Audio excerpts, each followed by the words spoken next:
This is IGN. Just an hour after its launch, Borderlands 4 is the biggest Borderlands ever on Steam. Welcome to your IGN Daily Update. But first, comedian Ricky Gervais, the creator and star of the original The Office series, is making his move in animated television with a new sitcom produced by Netflix. The adult series, Alley Cats, is set to arrive on the streamer in 2026.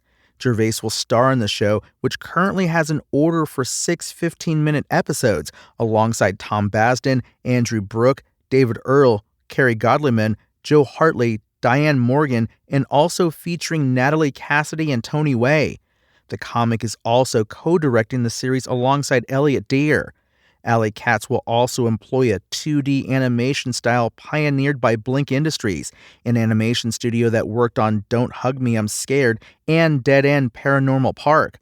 The show follows the trials and tribulations of a group of feral British cats from all walks of society who seek companionship while ruminating on everyday life, according to the streamer, and will feature the signature style of hard and social commentary that audiences have come to expect from Gervais. I play a fat, lazy, rude, opinionated creature with fangs who's not as smart or as brave as he thinks he is, the British performer said of his role on the show. So, quite a stretch.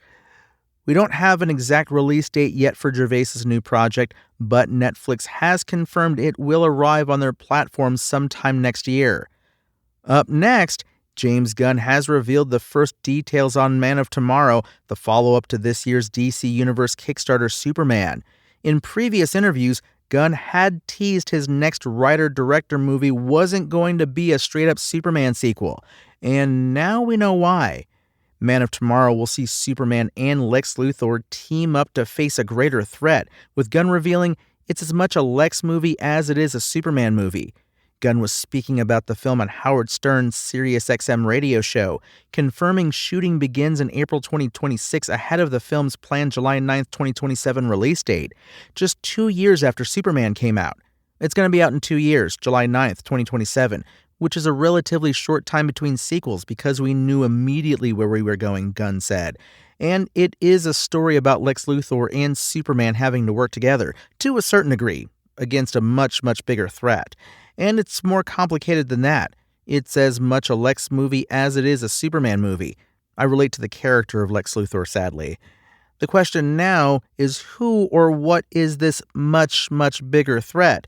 You can check out IGN's own speculation in our feature, Man of Tomorrow, What Do We Know About the Plot and Villain of James Gunn's Superman sequel? Go check it out at IGN.com. And the long-awaited BioShock movie will adapt the series' first game, its producer has confirmed, as work on the film's script continues. Netflix announced plans for a movie version of 2K Games' beloved franchise back in 2022, following earlier discarded plans for a BioShock movie that stretched back almost 2 decades. But recent years have seen the project stall again, as Netflix cuts changed the scope of the movie, something which has seen its script adapt accordingly. Now, producer Roy Lee has confirmed the project is still in active development, with the Hunger Games director Francis Lawrence remaining on board.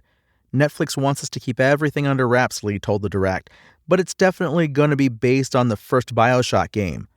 Lee went on to say that Lawrence had the BioShock movie lined up as his next project after the Hunger Games Sunrise on the Reaping, which is set to go into production soon ahead of a November 2026 release date.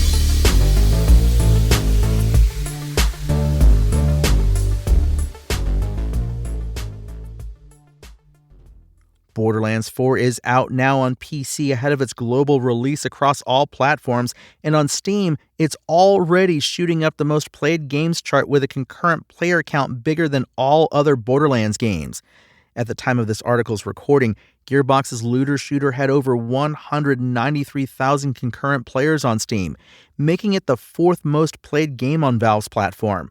For context, Borderlands 2 set a Steam peak concurrent player count of 124,678 13 years ago, with Borderlands 3 hitting a peak of 93,825.5 years ago, and Borderlands the pre-sequel reaching 68,238 10 years ago.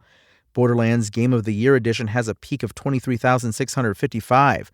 So, all signs point to a huge launch for Borderlands 4. Check out IGN's Borderlands 4 review to find out what we think of the game. If you're delving into Borderlands 4, don't go without our updated hourly shift codes list. Plus, check out our expert players' choices for which character to choose, and no one agreed. Meanwhile, be sure to check out IGN's recent interview with narrative director Sam Winkler, lead writer Taylor Clark, and managing director of narrative properties Len Joyce to learn more about why the team decided to create a more grounded story this time around. That's your IGN Daily Update. My name is Tony Jackson, and if you want more news on your favorite games and entertainment topics, make sure to visit us at IGN.com. You can also download our free app on your phone or console and subscribe to our weekly podcasts through the podcast service of your choice.